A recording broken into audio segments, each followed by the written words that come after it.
Most of the time, elections are pretty clear-cut. They're held on the same date across the state. But this summer, people who live on the same street will vote in different races on different dates. It all adds up to one costly and confusing mess. And we're all paying for it. The signatures are in, the ballots are being printed. Now all that's needed is for voters to show up at the polls on Election Day. Actually, on election days. The first round of elections takes place on July 12th. That's when voters in these 6 districts currently held by Republicans will go to the polls for the Democratic primary. In all 6 districts, primaries were needed because of so-called protest candidates, where Republicans like Otto Junkerman are running as Democrats. Junkerman is running in the Democratic primary against Nancy Nussbaum. The winner of the primary will face Republican State Senator Rob Coles. My goal to run is only to beat her. That's all. I think it was a deliberate attempt to create confusion, not to mention creating massive expense. On July 19th, voters in 3 districts held by Democratic senators will vote. The 30th Senate District, currently held by Dave Hansen, will be a general election. The other 2 districts will be primary elections. Then on August 9th, the general elections in the first 6 races will be held. On August 16th, the general elections in the remaining 2 races will be held. Confused yet? Jeff Schmakel is. You got to read the paper every day and watch on TV to get the exact date and time. So you got to be on your toes for that. Schmakel lives on Hazelwood Lane in Green Bay.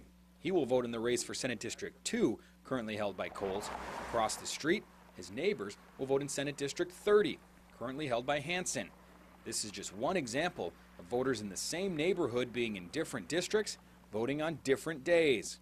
Normally you don't have 2 elections a week apart. Green Bay City Clerk Lori Maringer says she expects plenty of confusion in Green Bay. Most of the city is part of District 30. That election is on July 19th, but 4 wards on the west side are in District 2. Voters there will vote on July 12th and August 9th. Another ward on the far east side of the city won't vote at all in the recall races because that part of the city is in Senate District 1, where there's no recall effort. I have concerns about the voters realizing where they live and the different dates. How much will the recalls cost taxpayers in Green Bay? Maringer says $60,000 to $70,000. Brown County Clerk Darlene Marcel doesn't know how much the recalls will cost her office, but she will have to ask the county board for money to pay for the elections. She says she's concerned the confusion will lead to low turnout.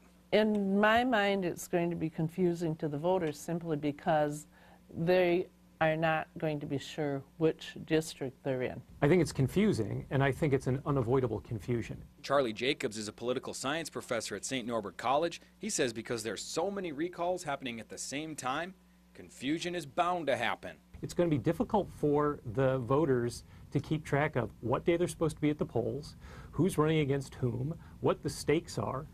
It's kind of become a really bad political fantasy football league where you have to keep track of your various players on various teams and you don't know who's playing for whom anymore. Some voters say the confusion could have been avoided. Should have been just one day period. Even some candidates are in favor of consolidating the elections. All the recall elections should have happened on the same day. If not the same day, at least the same month. I would have hoped this all could have been done in July, all 9 races in July and done.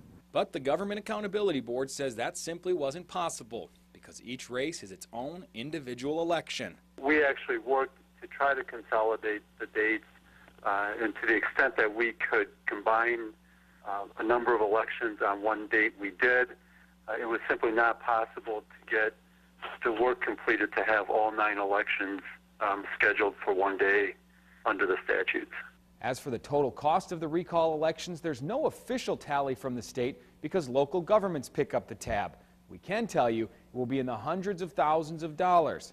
It will be more expensive because of those primary elections that were forced by the Republican protest candidates.